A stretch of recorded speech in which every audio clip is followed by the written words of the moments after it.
Les femmes peuvent-elles enseigner dans les rassemblements de frères et sœurs? Les femmes peuvent-elles enseigner, prendre autorité sur l'assemblée, sur l'homme et automatiquement sur les femmes et les enfants qui sont présents, c'est-à-dire sur toute l'assemblée? Passage intéressant à lire bien sûr dans la parole de Dieu qui est la Bible, qui est la parole de Dieu vivante. Alors dans 1 Corinthiens 14, je commence à lire dans 1 Corinthiens 14. Les esprits des prophètes sont soumis aux prophètes, car Dieu n'est pas un Dieu de désordre, mais de paix, comme dans toutes les églises des saints. Que les femmes se taisent dans les assemblées, car il ne leur est pas permis d'y parler, mais qu'elles soient soumises selon que le dit aussi la loi. Si elles veulent s'instruire sur quelque chose, qu'elles interrogent leur mari à la maison, car il est malséant à une femme de parler dans l'église. Est-ce de chez vous que la parole de Dieu est sortie? Ou est-ce à vous seul qu'elle est parvenue? Si quelqu'un croit être prophète ou inspiré, qu'il reconnaisse que ce que je vous écris est un commandement du Seigneur. Et si quelqu'un l'ignore, qu'il l'ignore. Donc je redonne la référence, donc enfin le passage de la parole de Dieu, là c'est 1 Corinthiens 14, verset 32 à verset 37. Vous pouvez vérifier de vous-même. Ensuite, 1 Timothée 2, verset 9, de 9 à 15, de 9 à 14. 1 Timothée 2. Je veux aussi que les femmes vêtues d'une manière décente, avec pudeur et modestie, ne se parent ni de tresses, ni d'or, ni de perles, ni d'habits somptueux, mais qu'elles se parent de bonnes œuvres, comme il convient à des femmes qui font profession de servir Dieu. Que la femme écoute l'instruction en silence, avec une entière soumission. Je ne permets pas à la femme d'enseigner ni de prendre de l'autorité sur l'homme, mais elle doit demeurer dans le silence. Pourquoi? Verset 13, car Adam a été formé le premier, Ève ensuite. Et ce n'est pas Adam qui a été séduit, c'est la femme qui, séduite, s'est rendue coupable de transgression. Timothée 3, 14, 16. 1 Timothée 3, 14, 16. Je t'écris ces choses avec l'espérance d'aller bientôt vers toi. Mais afin que tu saches, si je tarde, comment il faut se conduire dans la maison de Dieu, qui est l'église du Dieu vivant, la colonne et l'appui de la vérité.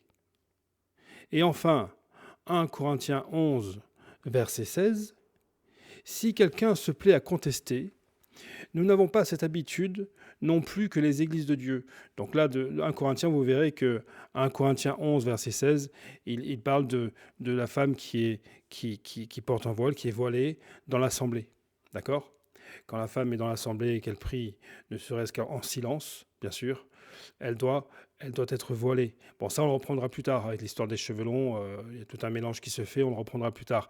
Mais il n'empêche que là, la parole de Dieu précise que si quelqu'un se plaît à contester, même aussi bien sûr, avec tout ce que nous avons lu auparavant, si quelqu'un se plaît à contester, nous n'avons pas cette habitude non plus que les églises de Dieu.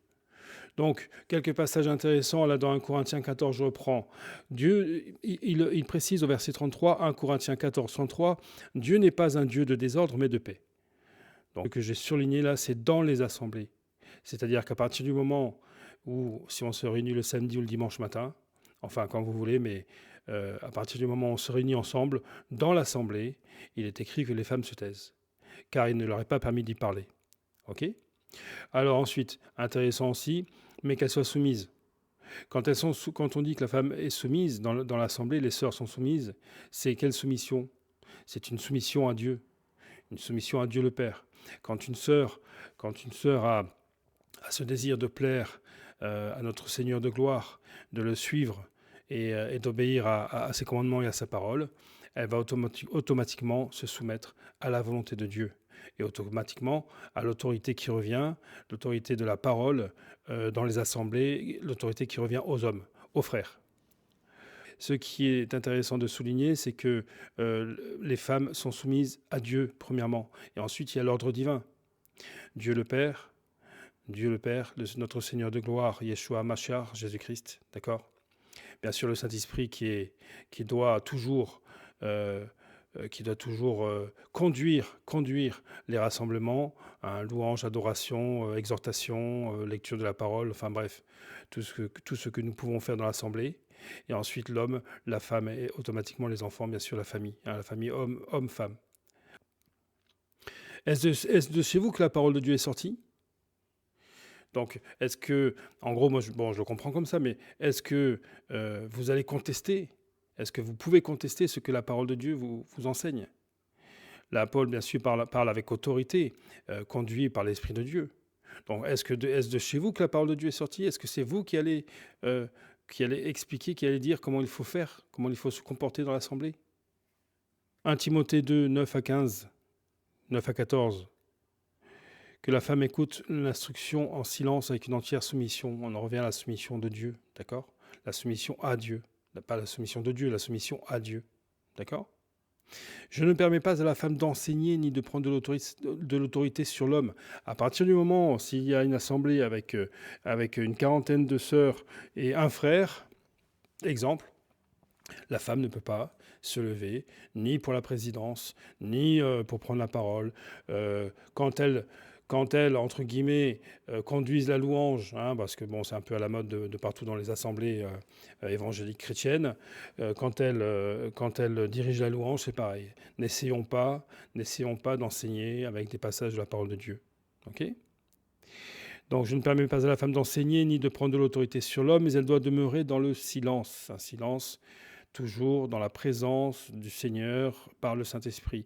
Car, donc l'explication, parce que il y a certaines personnes qui vont, des frères enseignants, pasteurs, responsables, anciens, qui vont nous dire oui, mais il y a une question de contexte à l'époque, à l'époque, il n'y a pas d'époque en fait. L'époque, c'est depuis le début de l'Assemblée, hein, depuis le début de la naissance de l'Assemblée, de l'Église de Dieu, jusqu'à ce que le Seigneur revienne. Ça doit se passer comme ça. Car, donc verset 13, car Adam a été formé le premier, Ève ensuite, et ce n'est pas Adam qui a été séduit, c'est la femme qui, séduite, s'est rendue coupable de transgression. Nous avons même, comment dire, la raison qui est évoquée ici. Timothée 3, 14, je t'écris ces choses avec l'espérance d'aller bientôt vers toi, mais afin que tu saches, si je tarde, comment il faut se conduire dans la maison de Dieu. Comment faut-il se conduire? Comment il faut se conduire dans la maison de Dieu, qui est la colonne et l'appui de la vérité. Si quelqu'un se plaît à contester, nous n'avons pas cette habitude. Tout est écrit. Tout est écrit. Donc cet esprit, en gros, je termine par ça, mais cet esprit féministe du monde, vous savez bien que le diable veut pervertir les voix de Dieu et les rassemblements et les chrétiens, hein, d'accord, les enfants de Dieu. Donc le but du diable, c'est de faire entrer cet esprit du monde, cet esprit aussi féministe, et puis chacun a son rôle que Dieu a déterminé. Enfin bref, tout est écrit dans la parole de Dieu par rapport à la femme qui ne peut pas enseigner et qui ne peut pas prendre la parole dans l'Église.